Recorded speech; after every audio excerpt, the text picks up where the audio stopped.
أعظم تحنن على سيدنا ومولانا محمد الفاتح لما أغلق والخاتم لما سبق ناصر الحق بالحق والهادي إلى صراطك المستقيم وعلى آله حق قدره ومقداره العظيم. رب اشرح لي صدري ويسر لي أمري واحلل عقدة من لساني يفقهوا قولي وسدد به لساني واهد قلبي بجاه النبي وصحبه وآله. Alhamdulillah, segala puji syukur kita kehadirat Allah Subhanahu wa Ta'ala atas segala nikmat dan karunia yang Allah berikan kepada kita di malam yang penuh berkah ini. Allah Subhanahu wa Ta'ala mempertemukan kita kembali di Masjid Al-Muallimin dalam rutinitas yang biasa kita laksanakan di bulan-bulan sebelumnya.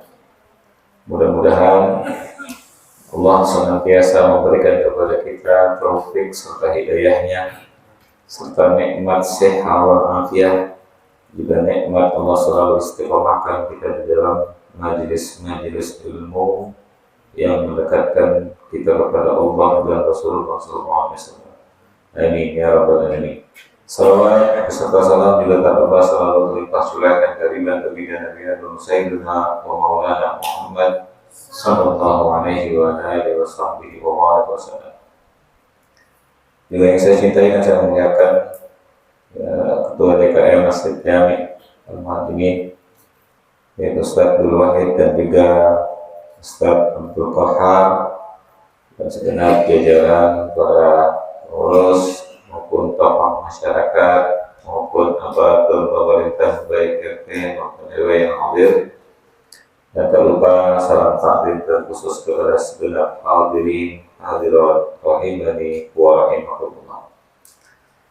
Qabla kulli syai', sebelum segala sesuatunya, izinkan al-fakir untuk mengucapkan taqabbalallahu minna wa minkum siyamana wa siyamakum minal aidin wal faizin kullu am wa antum bi khair. Mohon maaf lahir dan batin.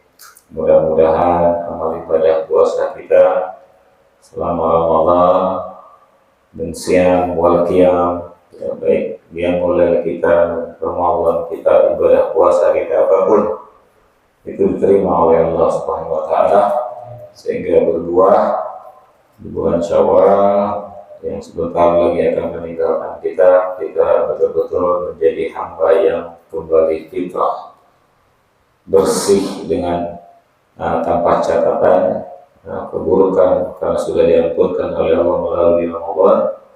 Kita bisa istiqomah lebih kembali dari Ramadan sebelum. Ikhwani rahimani wa rahimakumullah, sebagaimana di bulan Ramadan sudah kita temui dan berjumpa dan juga kita dapati bersama-sama di bulan Ramadan, tentunya harapan baik para ulama kita dan guru-guru kita sering mengingatkan dan nasihat selepas Ramadan. Di antaranya guru mulia kami Syekh Muhammad Ibn Adam Al-Maliki juga sering berpesan di dalam majelis beliau sering tekankan la takunu abda Ramadan, kunu ibadallah. Ini nasihat yang mungkin dari renungan kita pasca setelah Ramadan ini. Beliau menekankan jangan kalian menjadi hamba-hamba Ramadan, tapi jadilah hamba-hamba Allah yang sejati. Maksud hamba Ramadan, karena banyak mungkin di antara kita, termasuk saya pribadi dan teman-teman semuanya, di bulan Ramadan kita getol ibadahnya, 5 waktunya terjaga, bahkan yang sunnahnya kita laksanakan tarawih, mushaf setiap waktu kita buka, Al-Quran mungkin banyak kita khatamkan di bulan Ramadan, bahkan mungkin tidak di bulan-bulan sebelumnya. Selepas Lebaran, hal itu jangan sampai kita tinggalkan, seakan-akan terkesan kita ibadah kepada Allah hanya di bulan Ramadan. Itu yang beliau katakan, jangan sampai jadi hamba Ramadan. Selepas Ramadan, cuti kita jadi hamba Allah. mushafnya tidak kembali dipegang, sholat berjamaahnya bolong-bolong, antusias kepada kebaikan semakin kuat, istiqomah dalam kebaikannya pudar dan lain sebagainya, sehingga pantaslah kalau beliau katakan untuk menasihati kita, jangan menjadi hamba Ramadan, menjadi hamba Allah yang sejati. Kapanpun, dimanapun, terlepas bulan apapun, yang namanya ibadah harus betul-betul karena Allah. Itu nasihatnya. Ikhwani rahimani wa rahimakumullah.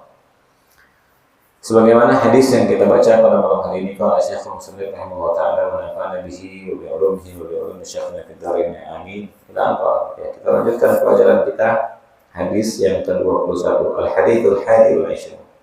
Hadis yang ke-21.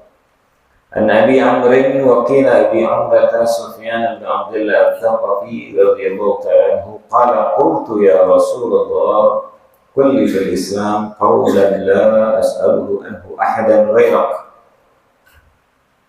la as'alu anhu ahadan ghairuk qala qul amantu billahi thumma istaqim. Rawahu Muslim.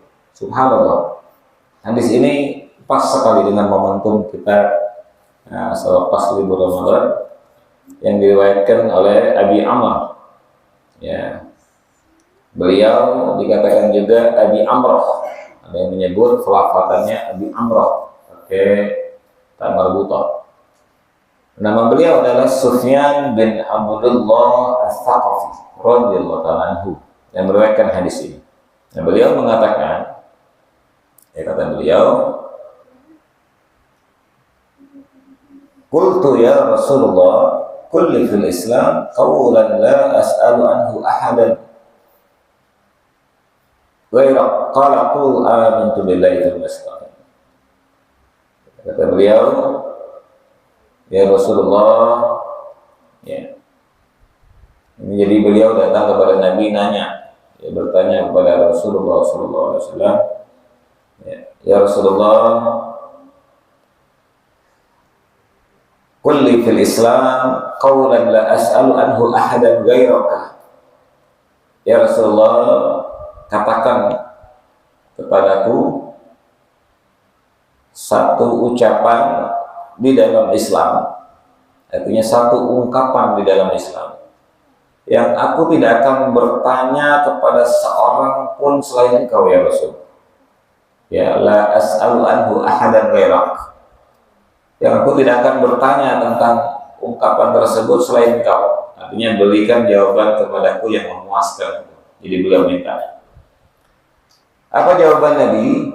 Ketika sahabat ini namanya Abdullah Sufyan bin Abdullah Al-Thaqafi atau yang dikenal dengan dilaqabi Abi Amr meminta kepada Nabi, katakan ya Rasulullah sebuah ungkapan atau nasihat yang aku tidak akan bertanya atau meminta kepada siapapun selain Engkau ya Rasul.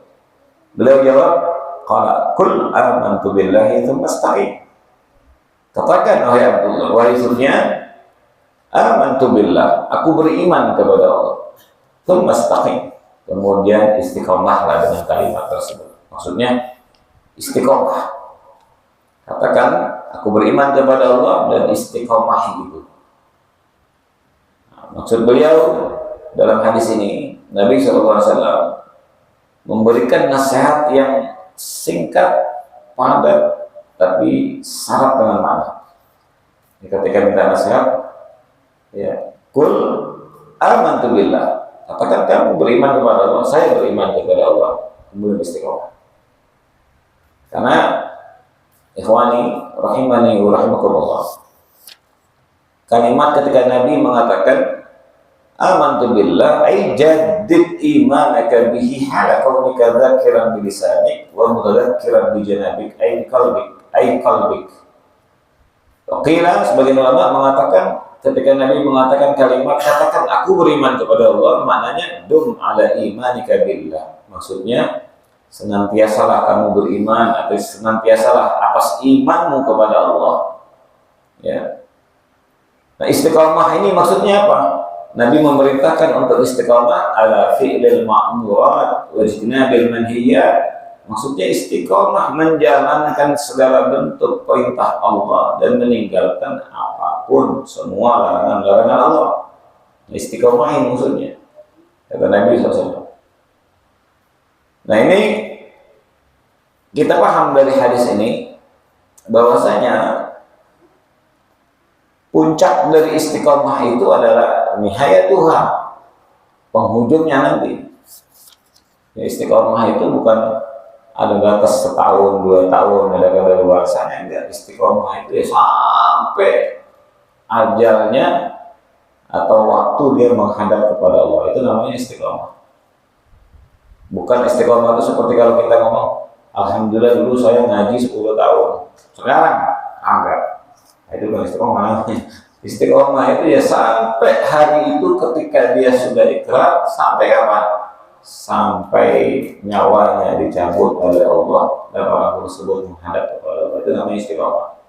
Ya, makna istiqomah itu sebagian orang mengatakan la yaltafitul abdu ila ghairillah ta'ala. Artinya seorang hamba itu tidak menoleh sedikit pun kepada selain Allah. Makanya dikatakan oleh ulama la yutiqul istiqamah illa al-kabir. Ini kata ulama, la yutiqul istiqamah illa al-kabir. Tidak akan mampu untuk istiqamah itu kecuali orang-orang besar. Kalau bahasa orang kampungnya itu, orang kalau kaleng-kaleng mau bisa. Nah, kalau kaleng-kaleng mah timbang kaleng-kaleng doang maksudnya. Senin, Kamis juga mau bisa. Nah, orang yang istiqomah itu adalah orang besar. Ya, banyak kita lihat aulia usharihi, orang-orang saleh, para ulama-ulama kita. Bahkan banyak contohnya orang tua kita dulu. Ya, nggak usah kita lihat jauh kalau itu ulama soleh. Kita lihat orang tua kita duluan ya. Yang mungkin bapak sama zamanin saya juga mungkin nemuin orang tua saya. Kakek saya mungkin orang tua saya masih hidup, saya melihat itu orang tua istiqomah, sebelum subuh udah bangun mandi, tuh abah saya tuh gitu, sebelum subuh jam 4 udah mandi, kadang jam 3 udah tiap dari bujang sampai sekarang mau sakit kadang demam udah mandi karena udah kebiasaan mandi, terus sholat 2 rakaat sebelum adzan subuh itu tahajud, setelah sholat subuh adzan subuh sholat fajar. Itu yang saya praktikan keluarga saya dari dulu. Dan banyak kita saksikan lagi semasa saya kecil tuh di kampung. Ada pengajian itu sampai saya sekarang datang kalau pulang ke Palembang itu ada pengajian di musola itu tiap malam Jumat dari dulu itu turun-temurun udah regenerasi udah regenerasi kapan sudah. Itu zaman saya masih kecil-kecil begini sampai sekarang penulis ada yang isinya udah meninggal dulu, udah ganti. Bahkan saya menemukan ada satu majelis di daerah Palembang itu. Majelis itu sampai kita yang hadir minder. Ini kita, umuran saya ini minder. Kenapa? Mayoritas dominan laki-laki yang pakai tongkat, yang umur 90, yang 80. Itu majelisnya Habib Alwi bin Ahmad Bahsin. Masih ada juga. Habib Alwi bin Ahmad Bahsin. Nah, di sini kan ada Habib Alwi Bahsin tuh. Nah, itu kakeknya beliau. Sampai sekarang majelisnya ada. Beliau yang sudah lama meninggal, sudah hampir berapa puluh tahun. Itu majelisnya sampai sekarang. Ba'da subuh baca kitab Riyadhus Shalihin sampai sekarang. Yang hadir laki-laki. Maaf, bukan kita mungkin gak dengar budak. Tapi karena itu sudah jadi rutinitas dari dulu. Itu laki-laki duduk habis subuh sampai waktu subuh. Rame lagi. Saya sekali-kali hadir, itu minder, saya yang paling muda. Semuanya kayak gitu. Bayangkan. Jarang kita lihat itu namanya istiqomah. Ya. Jadi jemaahnya itu berkurang kalau dia dikubur. Jemaahnya itu murang karena dikubur, maksudnya. Innalillah meninggal satu. Kalau kita kan jangan meninggal, orangnya udah meninggal.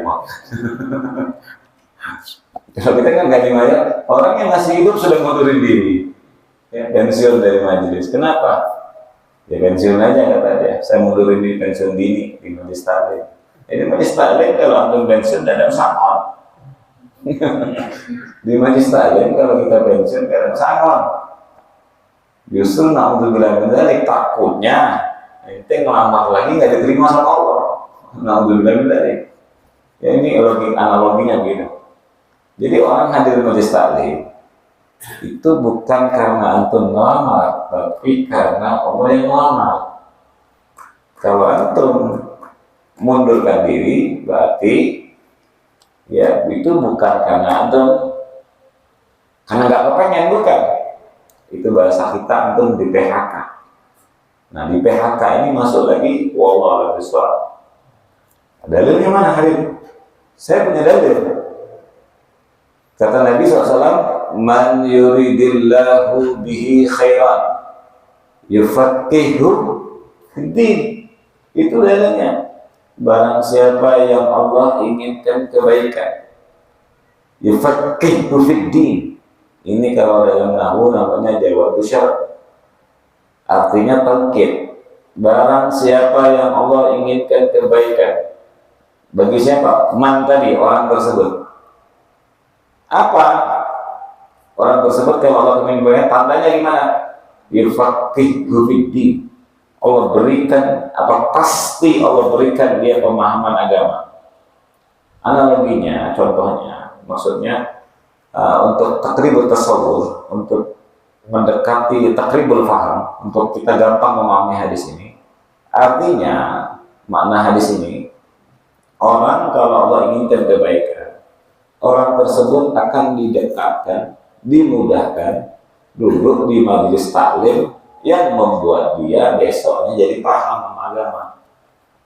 Makanya kata ulama, mafhum hadis ini namanya mantuqul hadis. Mafhumnya, pemahaman terbaliknya, kalau orang tidak Allah, walaupun Nabi tidak mengucapkan, di dalam teks hadis itu kan ada namanya mafhum mukhalafah. Kalau kita belajar dialek bahasa Arab itu ada pemahaman terbalik. Jadi kalimat itu kadang-kadang nggak perlu disebutkan negatifnya. Dengan kalimat positifnya kita minta menerjemahkan negatifnya gitu. Jadi kalau orang yang menginginkan kebaikan, dia akan diberikan pemahaman agama. Artinya dia akan digiring dulu di tempat majelis ilmu yang mana dengan dia duduk di majelis taklim, belajar, ngaji, dia akan paham agama. Artinya itu orang Allah inginkan kebaikan. Kalau bahasa kita, dia berarti dilamar sama Allah. Kebalikannya, mafhum mukhalafahnya, orang kalau Allah tidak inginkan kebaikan, artinya dia tidak diberikan pemahaman agama, dibiarkan bodoh. Artinya apa? Kagak diinginkan oleh Allah duduk di majelis taklim, dijauhkan dari ulama, dijauhkan dari kiai, dijauhkan dari ngaji. Nah, mungkin bilang tadi, artinya kan ini orang kalau bahasa kita CV-nya ditolak sama Allah. Ya, ngelamar ditolak sama Allah. Nah, udah bilang nih, kan ini hadisnya sederhana, tapi kalau antum merenung hadis ini luar biasa, dalam sekali hadis ini. Makanya Pak, nikmat kita duduk di majelis taklim itu. Terlepas capek dengan hidup pikuk kita, habis kerja gerah, apalagi sekarang ini kalau bahasa Inggrisnya ngokok. Ini ngokok sudah, wah sudah main. Ya saya sendiri udah lelah tadi, udah ampun sudah. Ya, tapi kita merasakan nikmat udah di majelis ilmu itu, merasakan kayak seakan-akan apa? Ada healing rohani kita itu, nikmat duduk di majelis taklim itu. Ditambah lagi duduk di majelis taklim itu adalah lamaran dari Allah. Allah yang kepengen.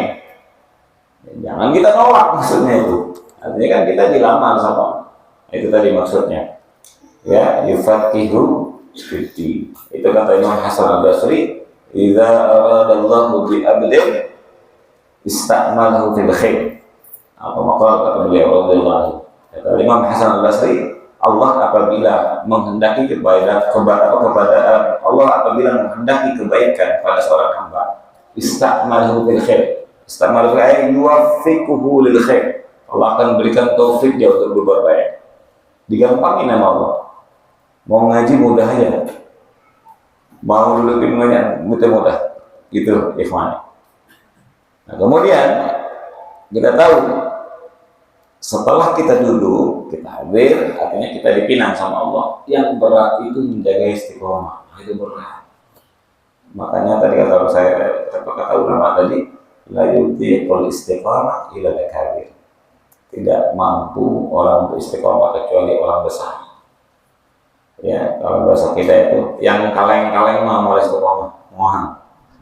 Kalau kaleng-kaleng mau istiqomah, susah istiqomah itu. Kenapa? Ya, kita tahu kan, al-istiqamah kata ulama khairun min alfi karamah. Ya, istiqamah itu lebih baik dari 1000 keramat. Orang tuh sudah istiqamah itu lebih baik dari 1000 keramat. Kalau ada orang bisa terbang di atas air, ya, sholat di atas angin, itu belum ada apa-apanya. Kenapa? Ipritnya lebih hebat dari ente sebenarnya gitu. Iprit, jin kuntilanak udah terbang dulu kan, belum hebat, ya. Tapi kalau hebat itu apa? Kita bisa istiqomah, itu yang paling susah, ya. Makanya kata ulama, al-istiqomah khairun min alfi karamah. Fakun sahibal istiqamah la talibal karamah. Maka jadilah orang yang selalu istiqomah, artinya orang yang memiliki sifat istiqomah, bukan orang yang selalu mencari keramat. Ya, ngaji kepengen udah kebal bacok. Ada apa? Israel nyambut, mau wayang nyambut, mau kebal bacok juga. Ya. Saya ngaji ikut dikiram biar apa? Biar misalnya itu saya nggak mempan tembak, atau orang kalau melihat saya wibawa, tetap aja kalau wajahnya kita jelek, nasibnya min ashabi shimal, orang celaka masuk neraka. Mau sopan ini Israelnya begitu mah. Bagian kita punya pengikut banyak, wow, saya ketua ormas membawahi 30 ormas. Kalau sudah ketemu Israel nggak ada pangkat. Kalau sudah SPK turun dari Allah, SPK itu sudah perintah kematian, turun ke neraka Israel, udah nggak pandang bulu. Mau ente ketua ini, oh saya jadi ketua RW 10 periode, bangen nggak sih itu, nggak ada urusan. Mau ustadz, mau kiai nggak ada urusan. Kalau wayahnya bagus, yang mukmin itu kalau dicampur, kalau baik, dia nggak merasakan yang namanya sakitnya setelah maut. Kalau bahasa kita itu bukan setelah maut nggak sakit, ya. Maka Nabi mengatakan, orang itu ya idza kharaja ruhul mu'min, atau kama qala Nabi sallallahu alaihi wasallam, kata Nabi, apabila ruh seorang mukmin itu keluar dari jasadnya, kemudian apa? Allah perlihatkan kepada orang tersebut surga. Jadi roh mukmin itu ketika dicabut, Pak, dia melihat surga, makanya meninggalnya senyum. Sehingga sakitnya sakaratul maut itu lupa, bukan nggak sakit, Pak, sakaratul maut itu sakit. Nabi aja waktu dicabut nyawanya, beliau waktu dicabut ruhnya itu Nabi SAW itu sampai teriak, kalau bahasa Arab itu, sampai nanya, ya Israel, beginikah kau cabut nyawa umatku nanti? Enggak ya Rasul, ini udah paling lembut. Nabi sakit, bayangkan.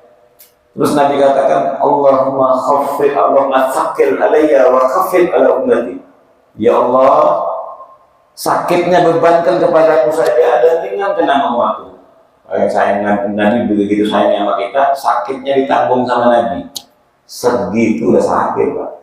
Bayangkan, orang mukmin bukan nggak sakit, tapi kalau bahasa kita itu sakitnya nggak kerasa, lupa. Karena apa? Dilihatin surga. Kalau orang kafir, idza kharaja ruhul kafir, kata Nabi, wa ra'a makanahu minan nar. Kalau orang kafir ketika ruhnya keluar dan lihat tempatnya di neraka, dia merasakan sakitnya seperti maut itu berkali lipat. Sudah sakit, ditakutin lagi. Ya, kayak orang itu sudah mau jantungan, dikagetin lagi. Ya, udah takut lagi, ditakut-takutin. Nah, begitu kurang lebih. Terus sakitnya kemana? Ya sakitnya itu tak ada rasa, jadi hilang aja. Kalau bahasa kita itu kayak mati rasa, nikmat.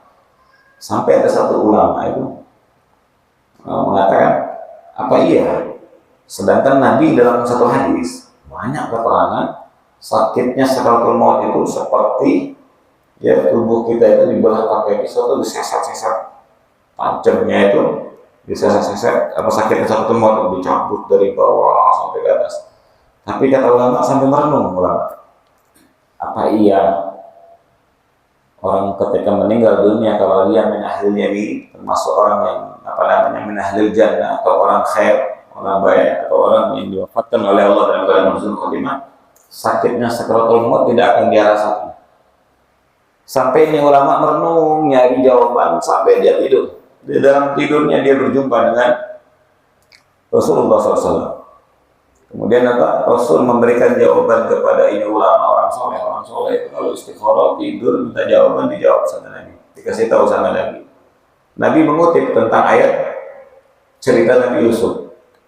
Nah, cerita Nabi Yusuf sesuai nanti dengan ada dalilnya. Jadi orang mukmin itu kalau dicabut sakaratul maut nyawanya nggak kerasa, bukan nggak sakit, sakitnya nggak kerasa aja. Contohnya apa dalilnya? Nabi Yusuf. Ya, Nabi Yusuf ini disebutkan dalam Al-Quran. Beliau ini dulu dikejar-kejar sama Zulaikha. Nah, Zulaikha ini sebelum menikah dengan Nabi Yusuf, ini tergila-gila dengan Nabi Yusuf. Seorang bangsawan, istri bangsawan, jatuh cinta sama budak hamba saya atau pembantunya yaitu Nabi Yusuf alaihissalam. Saking jatuh cintanya kepada Nabi Yusuf ini tergila-gila. Kita dengar ceritanya udah panjang kan? Sampai teman-temannya ini ngomong ke Zulaikha, itu Zulaikha kayak gak punya laki-laki lain aja. Masa seorang bangsawan demen sama pembantu seorang budak? Kata Zulaikha, ini budak bukan sembarang budak. Kalian kalau melihatnya, kalian akan sama apa yang aku rasakan saat ini. Karena tidak ada satupun pria yang pernah aku lihat lebih tampan dari Yusuf, katanya. Karena nggak percaya. Ya walaupun tampan, ngapain kita jatuh cinta sama seorang budak? Kata teman-temannya, ini bangsawan kan diolok-olok. Kalau bahasa kita itu dulu sosialita. Kayak nggak ada laki-laki lagi baik, kata dia. Ilok demen sama kuli. Kalau bisa begitu. Nah, gitulah kalau bahasa kita kurang lebihnya begitu. Singkat cerita diundang jamuan makan, Singkat cerita itu dikasih jamuan buah-buahan, dikasih pisau masing satu-satu. Itu dalam Al-Quran cerita. Kalau anda melihat dalam tafsir nanti dikasih satu-satu pisau. Akhirnya apa?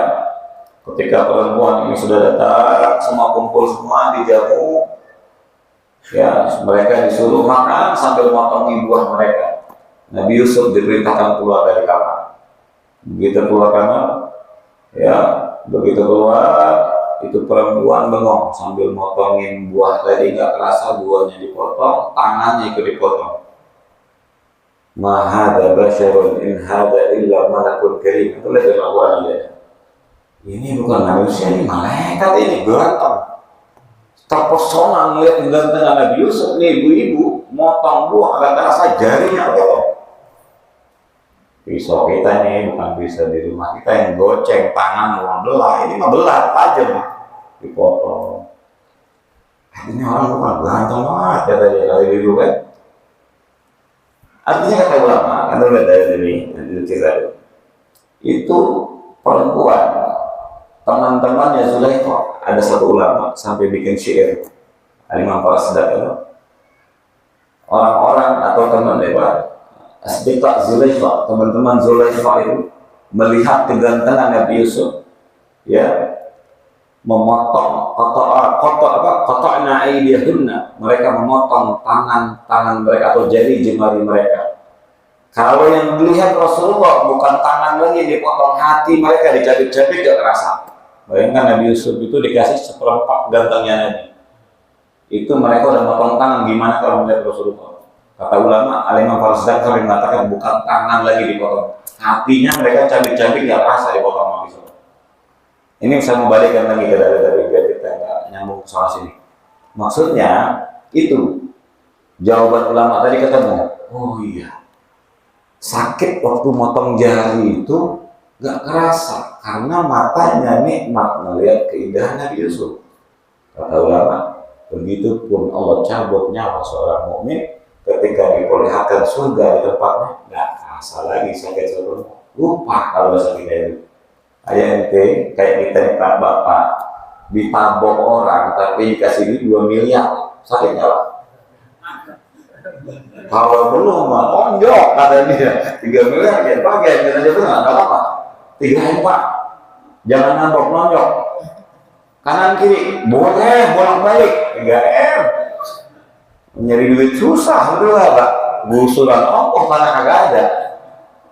Nah gitu maksudnya orang dapat nikmat itu lupa dia derita. Nah, begitu orang soleh atau orang-orang mukmin itu dijanjikan oleh Allah Subhanahu wa Ta'ala. Tapi kuncinya apa? Istiqomah. Istiqomah. Orang tuh gak dapat kemuliaan seperti itu kalau dia tidak istiqomah. Nah, baik. Ikhwani rahimani wa rahimakumullah. Jadi hadis ini banyak pelajaran yang kita bisa ambil, ya.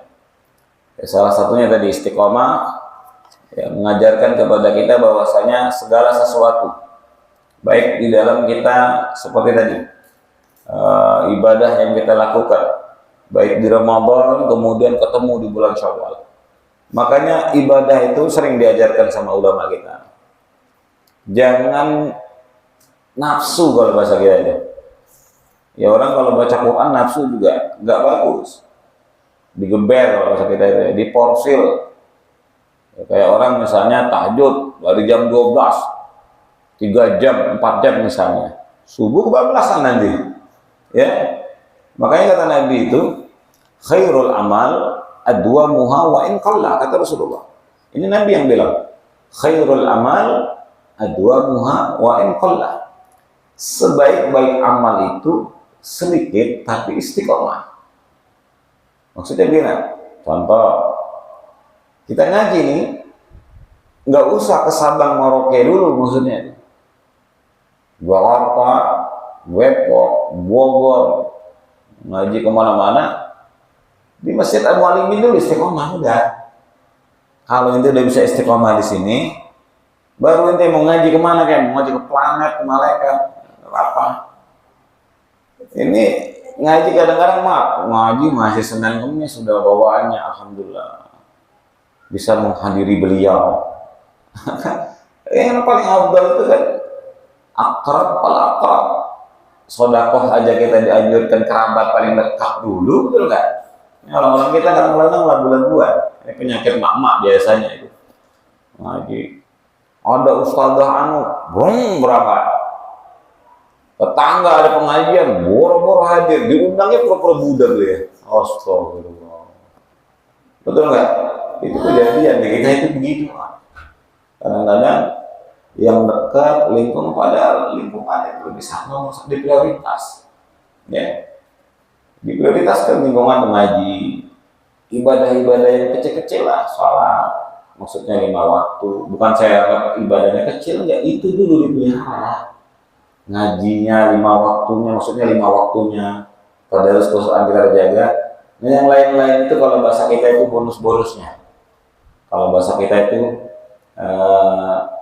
tambahannya lah. Kalau bahasa kita itu lemburan. Kalau ini kerjanya lemburan. Nah, yang wajib itu 5 waktu, ya kan? Nih, sama kayak orang kita itu kan kalau nggak pakai ilmu gitu. Ibadah pakai nafsu tapi nggak ada ilmu. Kayak bulan Ramadan. Banyak itu orang sholat taraweh datang ke masjid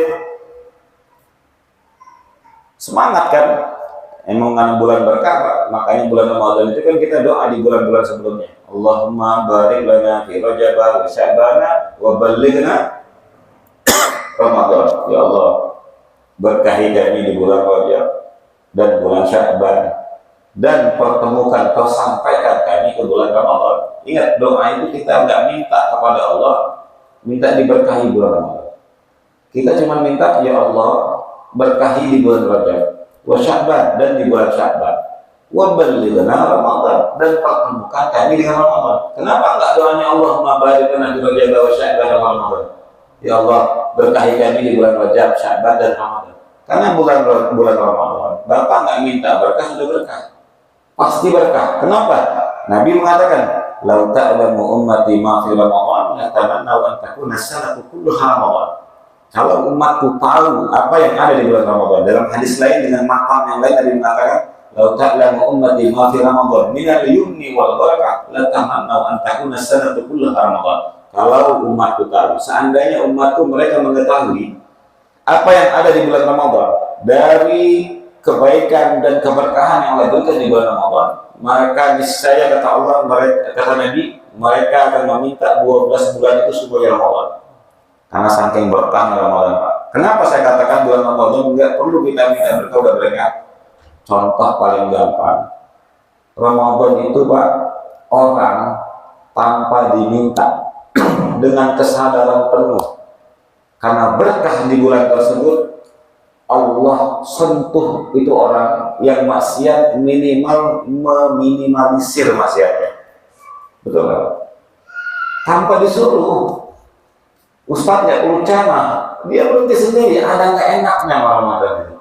Walaupun habis lebaran, beduk takbiran itu udah mabok lagi dia. Ada yang begitu. Ya, ada orang itu yang nggak ke masjid Ramadan, nyabak dia ke masjid. Minimal mah taraweh-tarawehnya ngamal dia. Betul nggak Pak? Saya mau tanya, Masjid Mualimin ini waktu taraweh apa luber kan? Luber, walaupun bertahan 7 hari. Ya, ada yang 8 hari. Alhamdulillah tempat kita luber sampai malam takbiran, sendalnya di luar. Wajar, sendal di luar, nggak ada di dalam. Kan beda-beda. Artinya, kan Bapak akan temukan itu nggak usah kita ngeliat kanan kiri, nggak usah nuduh orang. Di kita aja kita lihat dengan mata kepala. Antusias keberkahan Ramadan itu ada, Pak. Yang nggak pernah ke masjid dan ke masjid. Bahkan ada orang yang nggak pernah 5 waktu tapi tarawih tadi. Betul nggak? Nah, yang saya mau bahas ini, itulah ibadah kadang karena kalau bahasa kita itu FOMO. FOMO itu ngikut-ngikut orang. Lenje dalam bahasa buat lagi orang terawih bukan bagus, tapi kadang-kadang nggak disertai contoh habis terawih, ya kan? Semangat, nggak sabar nih nunggu mau terawih. Ya imam mungkin bilang atau nggak bilang selalu atau irkamu salat dia selonjoran nungguin qomat terawih. As-salatu tarawih rahimakumullah la ilaha dia kagak tarawih yang dikejar ditungguin sampai selonjoran nungguin imam mulai tarawih. Saya mau tanya Pak, Bapak ngaji sama Ustadz dari kita kecil sampai segede jendela. Kita pun jangan kita kecil segede jendela kita punya tanya sama Ustadz dari Sabang sampai Merauke. Ustadznya jangan tanya ke saya dulu. Dari Sabang sampai Merauke, mana yang lebih afdol tarawih sama salat ba'da Isya? Ba'da Isya paling afdol. Oh kalau begitu nggak usah tarawih, salah juga ente.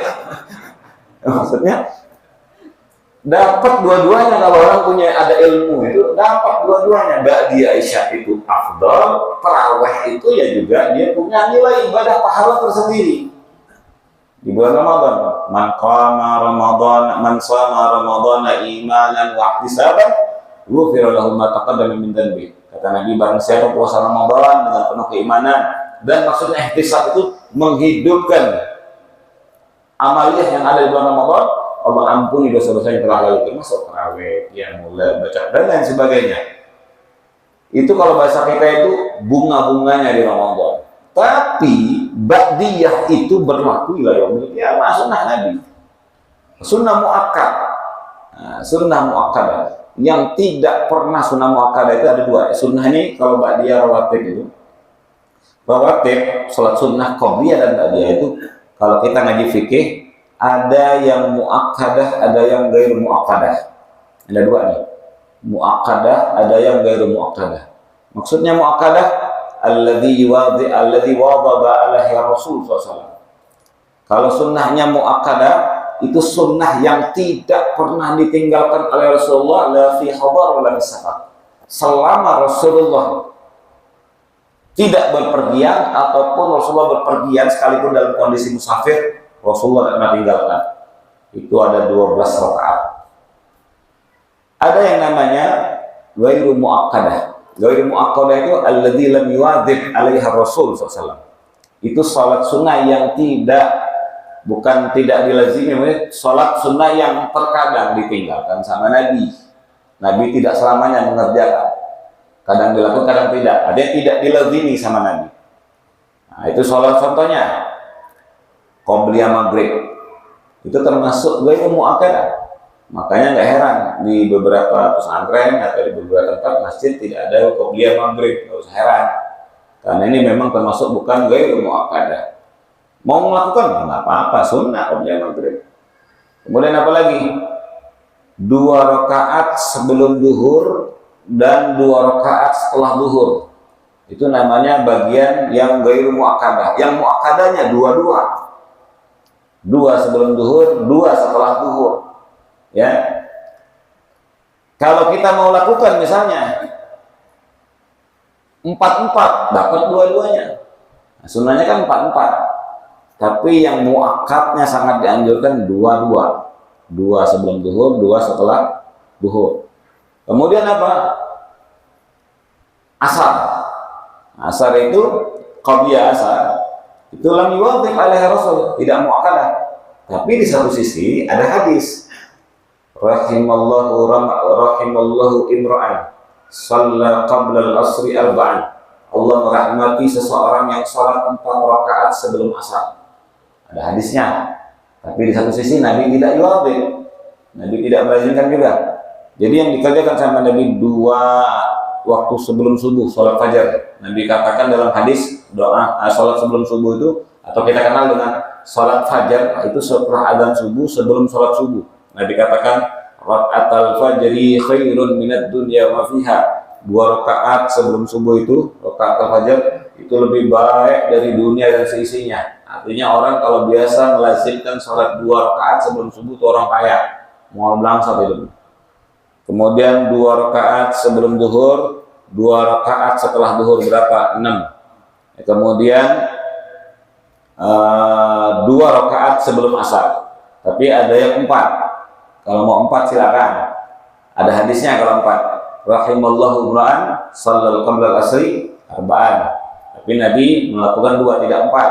Nah, itu namanya muakkadah dan ghairu. Kalau muakkadah itu dilakukan sama Nabi, tidak pernah ditinggalkan. Kalau mau 4 dapat fadilahnya. Berapa? 8. 2 maghrib ya. Kemudian berapa tuh? 10. Setelah maghrib. Qobliyah maghrib enggak, ada 12. Kalau muakkadah itu ada 12. 2 sebelum subuh, 2 sebelum duhur, 2 setelah duhur, berapa? 6. 2 sebelum asar, 8. 2 setelah maghrib, 10. 2 setelah isya. Ya, 2 setelah isya, 12 itu jumlahnya. Asar tidak? Karena lupa, Allahumma sholli Muhammad. 2 sebelum subuh, 2 sebelum duhur, 2 setelah duhur, 2 setelah maghrib, 2 sebelum isya, 2 setelah isya. Itu 12 rakaat. Itu tidak pernah ditinggalkan oleh Rasulullah. Itu namanya sunnah muakkadah. Nah, ghairu muakkadah tadi 2 tambahannya sebelum duhur jadi 4, 2 setelah duhur jadi 4 juga. 4 sebelum asar. Ba'di asar tidak ada. Salat sunnah ba'di asar tidak ada, haram. Waktu yang haram untuk mengerjakan salat, nah, itu tidak boleh. Ba'di asar. Nah, kemudian 2 qobliyah maghrib. Ya, kemudian 2 lagi sebelum isya, 2 lagi ba'da isya, 4. Nah, tapi Nabi mengerjakan 2. Silakan ngamalkan. Yang jelas ada muakkadah dan ada yang ghairu muakkadah. Semuanya benar, tapi kan itu kalau bicara dalam konteks fikih, nanti ada amaliyah itu yang diriwayatkan oleh para ulama-ulama kita sampai kepada kita biar kita tahu jadi mana kita bisa membedakan mana amaliyah itu yang memang ada riwayat dan ada keterangannya, juga ada dalilnya. Itu penting. Nah, artinya apa? istiqomah. Nah, itu berat kan, jaga sunnah-sunnah tadi ya, seperti tadi baca Quran dan lain sebagainya. Baik, ikhwani, ya mungkin saya sering sampaikan juga di beberapa tempat nasihat ya. Banyak sekali yang saya katakan tadi, istiqomah itu banyak caranya, Pak. Ya, tadi saya katakan dalam hadis tadi, khairul amal adwamuha wa in qalla. Sebaik-baiknya amal sedikit tapi istiqomah. Nah, maksud saya bikin agenda, Pak. Baca Quran itu sehari walaupun nggak bisa 1/2 lembar ya 5-10 ayat. Jangan nanti baca Quran hanya di Ramadan, khotamnya juga nanti belum tentu khotam, khotamnya bareng sama masjid, ya, tadarusnya bareng-bareng. Kalau bahasa kita khotam patungan, khotamnya patungan. Yang baca 30-40 orang patungan, ikut khotamnya doang. Ada yang baca setengah lembar, ikut makan tumpangnya doang. Ya, maksudnya itu kita punya agenda menghafalkan Al-Quran sendiri-sendiri. Dalam hidup kita tuh punya planning. Saya kepengen menghafalkan Quran 3 bulan sekali, atau minimal 6 bulan sekali. Target setengah lembar setiap hari. Gak usah muluk-muluk. Jangan ini baca sehari ini 2 juz, besok nampleh Qurannya ditaruh. Kalau pemain bola gantung sepatu, dia gantung Quran. Ini jangan sampai lagi ketemu lagi Ramadan lagi. Syukur kalau ketemu Quran, kadang-kadang lupa naruh. Di mana ya Quran? Orang setahun yang lalu naruh Quran. Nauzubillah min dzalik. Makanya ya Allah, ya Rabb, ini PR zaman sekarang ini banyak. Kita meninggalkan Al-Quran ini banyak. Banyak sekali yang kita tinggalkan Al-Quran. Jangan pendengar di rumah-rumah kita itu maghrib Al-Quran, isya Al-Quran, yang ada suara televisi yang menggelegar, suara sinetron, tontonan-tontonan. Wajar kalau sekarang ini banyak ujian bertubi-tubi, terutama dalam rumah tangga kita dan sebagainya. Ya mudah-mudahan ikhwani, karena waktu sudah isya, nasihat ini mudah-mudahan bermanfaat untuk saya pribadi, khususnya dan antum semua. Ayo kita kembali lagi semangat di bulan Syawal ini. Mumpung Allah masih kasih kesempatan untuk kita, nafas Allah masih berikan, sehat diberikan sama Allah.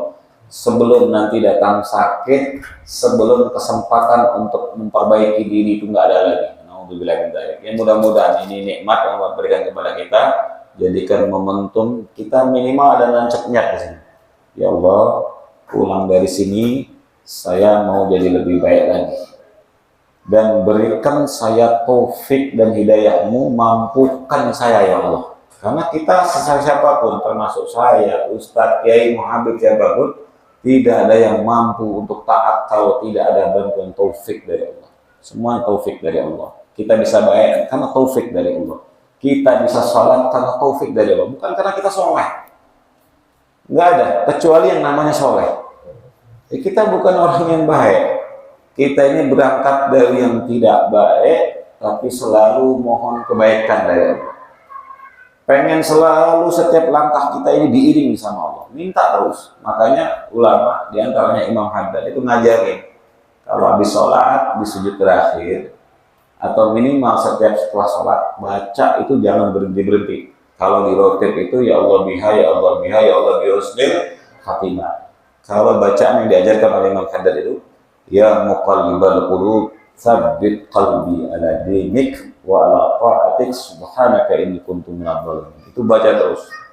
Ya muqallibal qulub, wahai zat yang maha membolak-balikkan hati, tsabbit qalbi, mantapkan hati saya, ala dinik, mantapkan hati saya dalam agamamu, wa ala ta'atik, dan dalam ketaatan kepadamu, subhanaka inni kuntu minadh dhalimin. Maha suci engkau ya Rabb, saya termasuk orang-orang yang berbuat zalim. Minta sama Allah terus. Jangan sombong, jangan merasa aman. Kayaknya mas saya mau husnul khotimah, roman-romannya mah. Kalau menurut teropong-teropong saya, romannya saya husnul khotimah. Kenapa? Orang 5 waktu di masjid, sodakoh nggak pernah ngaso-ngaso. Setiap sumbangan maulid saya paling banyak. Kurban 1, orang patungan saya mah 1 sapi. Roman-romannya saya mah kayaknya di surga Firdaus. Kata Nabi, ada orang kalau dia merasa aman, imannya nggak bakal dicabut sama Allah. Ingat ancaman Nabi. Ma min ahadin amina min an yuslaba imanuhu illa waqad sulib, kata Rasulullah. Na'udzubillah dzalik. Ma min ahadin amina min an yuslaba imanuhu illa waqad sulika rasul. Tidaklah salah seorang di antara kalian merasa amannya imannya tidak akan dicabut. Dia merasa aman, imannya enggak bakal dicabut, yakin husnul khotimah, kecuali bakal dicabut sama Allah. Na'udzubillah min dzalik, wafat dalam keadaan su'il khatimah. Artinya dia sudah melepaskan tanggungan Allah dari dirinya. Dia seakan-akan tidak ada campur tangan sama Allah. Nah, ini yang bahaya. Kalau orang merasa imannya nggak bakal dicabut, itu kata Nabi pasti dicabut sama Allah, wafat dalam keadaan su'il khatimah. Na'udzubillah min dzalik. Mudah-mudahan apa yang sampaikan bermanfaat. Dan Allah wa'alaikum minasiratul mustaqim, yang mudah-mudahan hajat-hajat kita, semua doa-doa kita, keluarga kita, anak keturunan kita semuanya dijadikan soleh-solehah semuanya. Anak-anak kita menjadi investasi akhirat buat kita. Kelak yang akan menuntun kita, yang menyelamatkan kita, yang melapangkan kubur kita, anak-anak kita semuanya. Ala hadirnya, wa ala kulli niyatin soleh. Kita niatkan mudah-mudahan Fatihah ini untuk almarhum orang tua kita yang sudah ada dalam kubur sana. Allah maafkan kesalahan mereka, orang tua kita yang sudah meninggal dunia, Allah masukkan mereka ke dalam surga. Allah maafkan kesalahan mereka.